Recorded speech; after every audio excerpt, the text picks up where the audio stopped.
sini saya akan membuat video pembelajaran untuk memenuhi tugas ujian akhir semester mata kuliah Dasar-Dasar Ilmu Pendidikan dengan dosen pengampu Ibu Neni Mahyudin MPD dan juga Ibu Zulminiati MPD.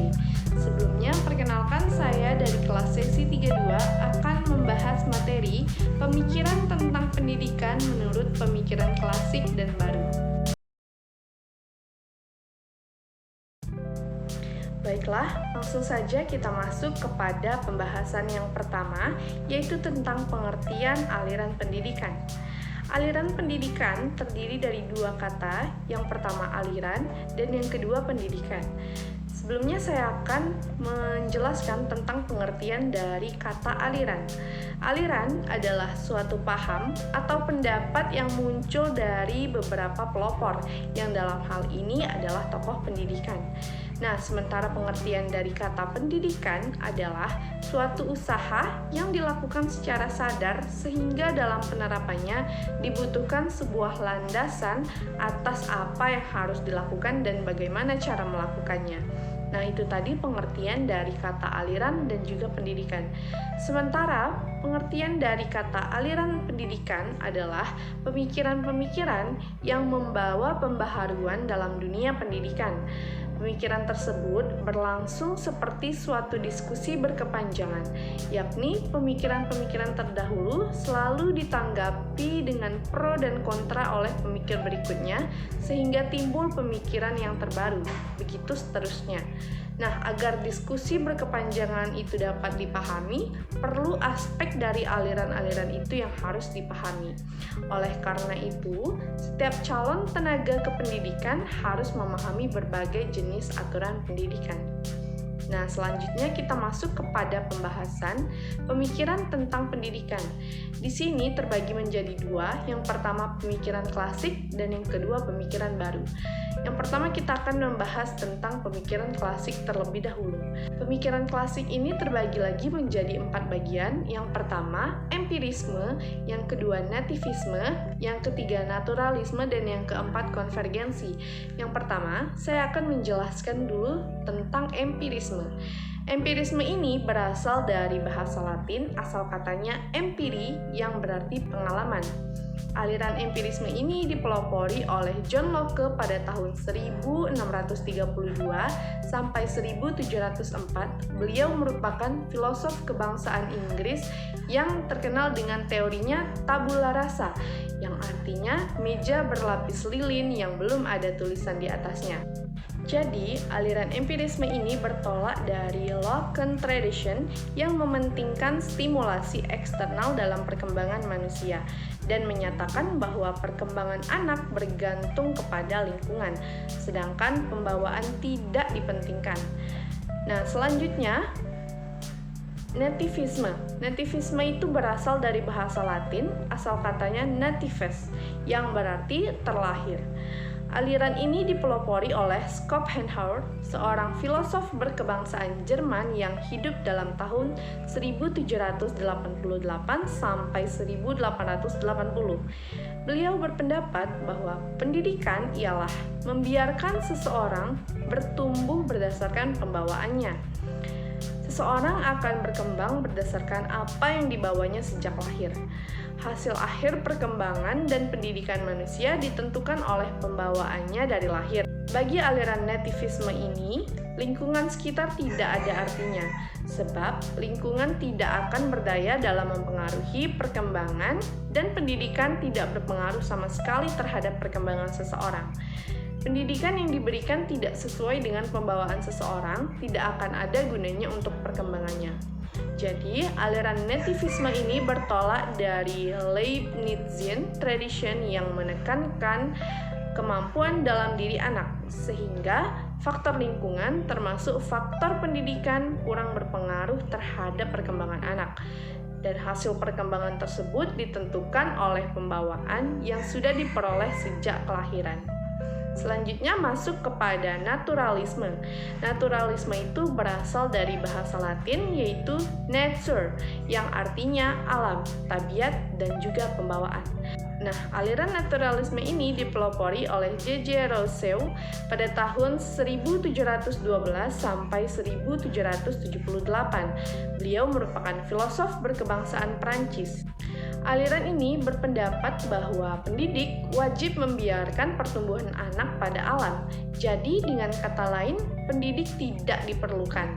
Yang dilaksanakan adalah menyerahkan anak didik ke alam, agar pembawaan yang baik itu tidak menjadi rusak oleh tangan manusia melalui proses dan kegiatan pendidikan. Nah, kesimpulan dari pandangan tersebut adalah kodrat atau alam manusia adalah baik, masyarakat adalah buruk, dan untuk memperbaiki kesusilaan, kebiasaan dalam masyarakat, orang wajib kembali kepada alam atau kodratnya. Yang terakhir, konvergensi. Aliran konvergensi ini berasal dari bahasa Inggris, asal katanya konvergensi, artinya pertemuan pada suatu titik. Nah, aliran ini dipelopori oleh William Stern, seorang ahli pendidikan berkebangsaan Jerman pada tahun 1871 sampai 1937. Aliran ini mempertemukan atau mengawinkan dua aliran yang berlawanan di atas antara nativisme dan juga empirisme. Perkembangan seseorang itu bergantung kepada pembawaan dan lingkungannya. Dengan kata lain, bakat yang dibawa pada waktu lahir tidak akan berkembang dengan baik tanpa adanya dukungan dari lingkungan yang sesuai untuk perkembangan bakat itu.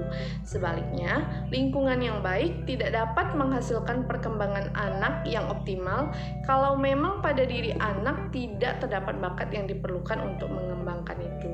Baik, selanjutnya kita masuk kepada materi pemikiran baru tentang pendidikan. Nah, pemikiran baru tentang pendidikan ini terbagi lagi menjadi beberapa bagian. Yang pertama ada pengajaran alam sekitar. Gerakan pendidikan yang mendekatkan anak dengan sekitarnya adalah gerakan pengajaran alam sekitar.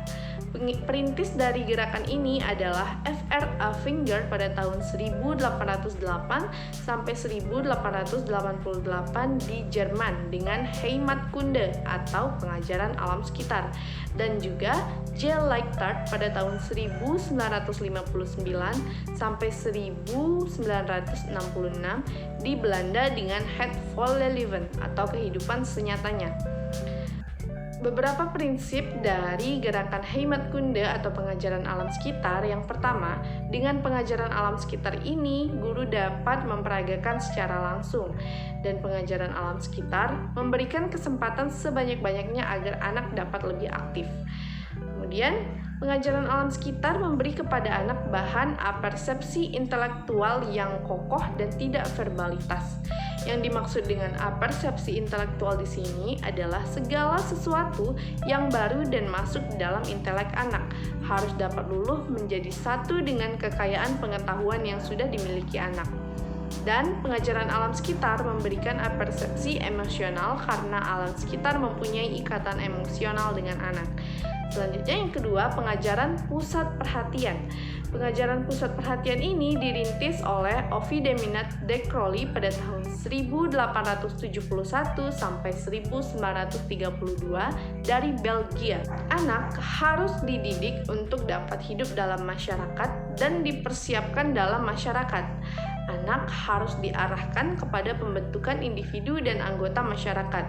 Oleh karena itu, anak harus mempunyai pengetahuan terhadap diri sendiri, yaitu tentang hasrat dan cita-citanya, dan pengetahuan tentang dunianya atau lingkungannya, tempat hidup di hari kedepannya. Nah, menurut De Crowley ini, dunia terdiri dari alam dan kebudayaan, dan dunia harus hidup dan mengembangkan kemampuannya untuk mencapai cita-cita. Oleh karena itu, harus mempunyai pengetahuan atas dirinya sendiri dan dunianya. Pengetahuan anak harus bersifat subjektif dan juga objektif. Yang ketiga, kita masuk kepada sekolah kerja. Gerakan sekolah kerja dapat dipandang sebagai titik kulminasi dari pandangan-pandangan yang mementingkan pendidikan keterampilan dalam pendidikan. Sekolah kerja ini bertolak dari pandangan bahwa pendidikan itu tidak hanya demi kepentingan individu, tetapi berkewajiban menyiapkan warga negara yang baik, yakni tiap orang adalah pekerja dalam salah satu lapangan jabatan. Kemudian tiap orang wajib menyumbangkan tenaganya untuk kepentingan negara. Dan yang terakhir, dalam menunaikan kedua tugas tersebut haruslah selalu diusahakan kesempurnaannya, agar dengan jalan itu tiap warga negara ikut membantu mempertinggi dan menyempurnakan keusiaan dan keselamatan negara. Selanjutnya masuk kepada yang keempat, pengajaran proyek.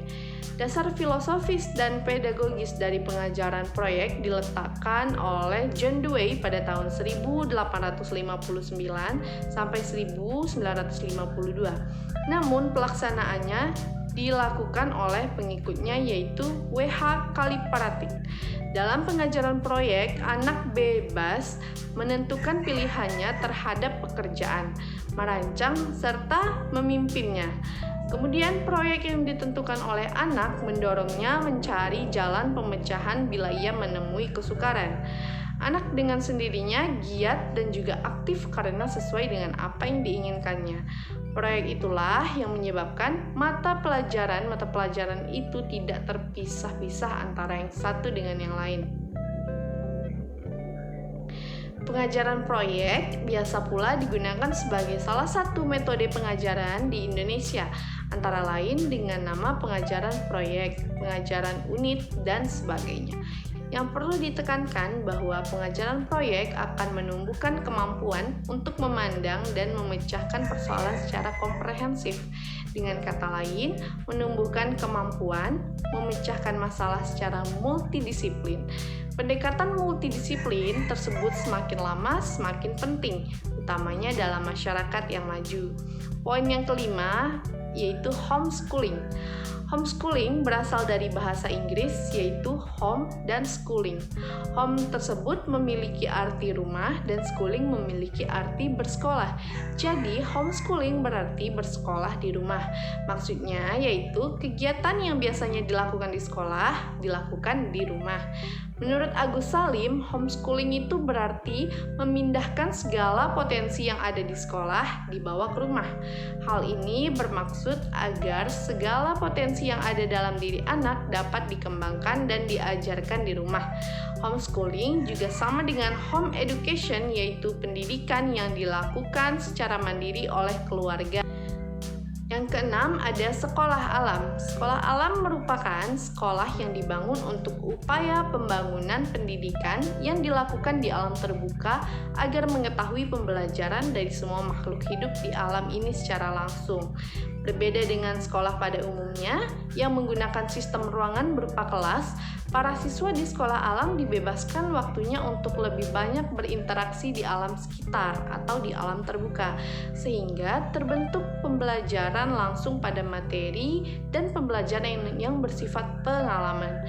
Konsep yang digunakan dalam sekolah alam ini meliputi penggunaan alam sebagai tempat untuk belajar, penggunaan alam sebagai media dan bahan untuk pengajaran, serta alam yang digunakan untuk objek pembelajaran. Sekolah ini mampu mengatasi kebosanan yang terjadi pada siswa jika melakukan pembelajaran di dalam ruangan saja. Efeknya adalah dengan adanya sekolah alam tersebut bisa mewujudkan sebuah cita-cita pada setiap orang yang peduli akan perubahan yang terjadi dalam dunia pendidikan, khususnya di Indonesia. Nah, dengan konsep alam tersebut, maka pihak yang menyediakan sekolah tersebut tidak secara permanen menyediakan ruang atau bangunan khusus seperti sekolah pada umumnya. Selanjutnya masuk kepada pendidikan berasrama atau boarding school. Boarding school adalah sistem sekolah dengan asrama, di mana peserta didik dan juga para guru dan pengelola sekolah tinggal di asrama yang berada dalam lingkungan sekolah dalam kurun waktu tertentu. Biasanya 1 semester diselingi dengan berlibur 1 bulan sampai menamatkan sekolahnya. Nah, di lingkungan sekolah, para siswa dapat melakukan interaksi dengan sesama siswa, bahkan berinteraksi dengan para guru setiap saat. Yang terakhir atau yang kedelapan ada pendidikan inklusi. Pendidikan inklusi adalah sistem penyelenggaraan pendidikan yang memberikan kesempatan kepada semua peserta didik yang memiliki kelainan dan memiliki potensi kecerdasan dan atau bakat istimewa untuk mengikuti pendidikan atau pembelajaran dalam satu lingkungan pendidikan secara bersama-sama dengan peserta didik pada umumnya. Sekian tadi penjelasan materi dari saya mengenai pemikiran tentang pendidikan menurut pemikiran klasik dan baru. Kurang lebih saya mohon maaf. Saya tutup. Wabillahi taufiq wal hidayah. Assalamualaikum warahmatullahi wabarakatuh.